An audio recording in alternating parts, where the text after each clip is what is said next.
Welcome back. Now, after the successful release of his last book, How to Build a Happy Sandpit, author Colin J Browne is back with another book titled Don't Believe Everything You Think.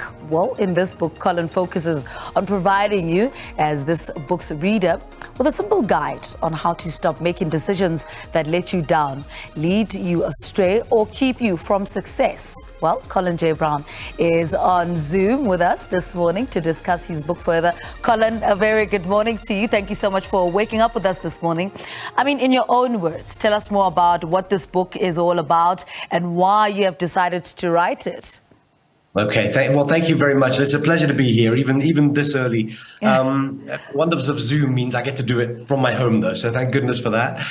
Look, we saw a number of things begin to happen in the sort of where we're focused is on business, or in the people space inside businesses. But we realized that this is more than just in business. This is actually in life as well, especially during the remote working period of the pandemic, when people were suddenly no longer visible towards one another. And it's interesting that we're on Zoom doing this now because, I've attended, and I'm sure most of us have, thousands of Zoom meetings over the course of the last couple of years, where what I'm doing is I'm looking at sort of lettered eggs on the screen rather than faces. We've kind of lost touch with each other a lot. And one of the things that was like a fertile breeding ground for unconscious bias. Unconscious bias being preconceived notions, right? You see somebody, they're late for the meeting. If it's in a physical space, you might be able to have a conversation with them. Kind of, what happened? Where were you this morning? What happened? That kind of conversation would normally take place. But it stopped happening during this remote period. And what we think happened, and we've gathered hundreds of stories from people all over the place in all walks of business and life. The way in which they feel they are perceived now is different. And we think that this has put the importance of unconscious bias, its impact firmly into the spotlight. So that's what drove me to get involved and research it a bit and write this book. Yeah. I mean, speak to us about what science says about decision making. Well, one thing that we know that if you make a decision, we've all got quite a lot of sort of ability to see things in a nuanced way and to connect dots. And if you take the time to make a decision, you'll very likely make quite a good one, especially if you consult or anything like that. Ask people that you trust, ask people that you know, ask experts. And we're all inclined to do these sorts of things. But when we make decisions instantly, when we make snap decisions, those are very often influenced by preconceived ideas, preconceived notions, and those manifest in the form of a bias. So when I see you for the first time and I make a decision about how smart you are, or how friendly you're going to be, or a range of other things, and this can really impact people's ability to progress in life, in their career. It can have a real impact on all sorts of things. So that's kind of the way in which it works anyway. It's the fact that if I was to give you a key word now, if I was to say to you, what's the first thing that comes to mind when you think of government or lawyers or BMW drivers or anything like that, you've already got an idea of what that means. That's the challenge that we need to try and overcome. And, in this book, you speak a lot about, unconscious biases and their relation to decision making. Tell us more about this. So one of the things that we particularly are keen on is if you are able to acknowledge and understand that you're biased, and every single one of us is. This doesn't mean that we're all, but we all have preconceived ideas, and all of our decisions are impacted by things that we already think. And the very fact that they're unconscious means that we don't know that they're there, right? If you're aware of them, you can do something about them. But what that means is we often make really incomplete decisions. So if we think about some of the more common biases, I mean, and when I talk about a bias, I'm talking about a sort of an uneven slant on the lens in which you see the world, right? So if we think about something like, merchandisers love the notion that we will compare things to other things in situ rather than think about things in a broader sense. You walk in and you see a pair of jeans that's got on sale for 3,000 Rand and you go, that's expensive. Then you see one for 2,000, you go, oh, that's better, even though it's still more than you'd ordinarily pay, because the way in which you're seeing the world is influenced by that first piece of information, not by what you already know.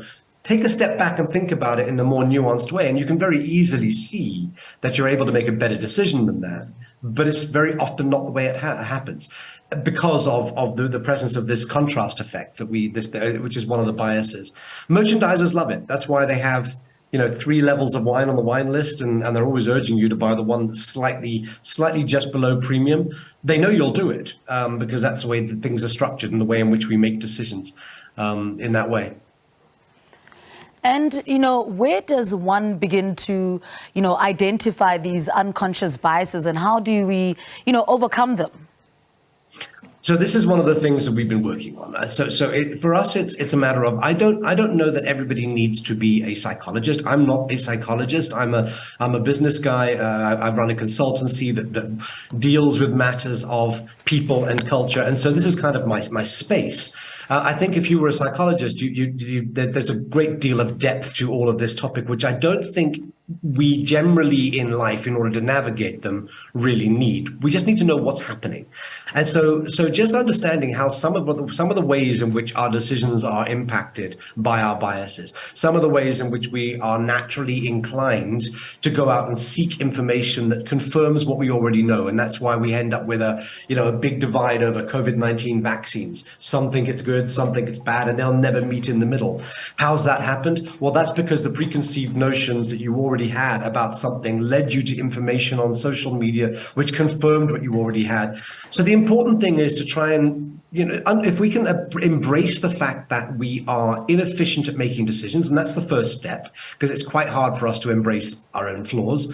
If we can do that, then we're able to move beyond it. And then in the book, there are various techniques for doing that, for just stopping yourself in your tracks and making sure that you're able to sort out facts from fiction or slow down your decisions and add some additional layers to them, that sort of thing. Mm-hmm. Now, let's talk about, the serial mistake makers who keep, making the same mistakes over and over again. Why do you think people never lean, or learn rather from their mistakes? So unfortunately, I think the serial mistake makers are everybody, including you and I. Mm-hmm. And I think that's the challenge, right? Because what we appear to do is so normal because we're smart and we're educated and we're experienced and we've got varied lives, children and jobs and all sorts of things that we do. But so we don't necessarily see the ways in which our thinking is constrained. That's kind of the reason to get into all of this. But we often make the same mistake again and again and again. Sometimes we don't even realize it's a mistake. So I referred earlier to the wine on the wine list in a restaurant. They've got various different levels, and very rarely do you go for the most expensive one, and you'd never go for the cheapest. Even though this is a great restaurant and they've got no bad wines on their list, you'll go for the middle one all the time. That may not seem like much of an error. And in fact, it may not be an error at all. It may be a wine that you like. But the reason you're making that decision is well documented. Everybody understands why that is, and that's why the list has been structured that way.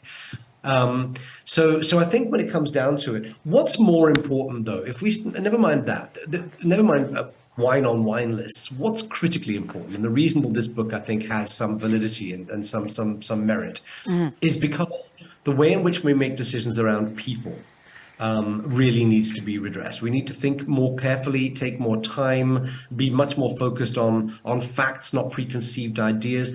This is something that I know that organizations that deal with people, like recruitment agencies, for example, really have to focus on very hard. That when you're a recruiter and somebody sits down opposite you with their CV, and they only come to you because they really need a job, but they remind you of a high school bully or an uncle you didn't like or something like that, you're already putting them in a slightly different, you're already unleveling the playing field for that person. They have to work that much harder to impress you.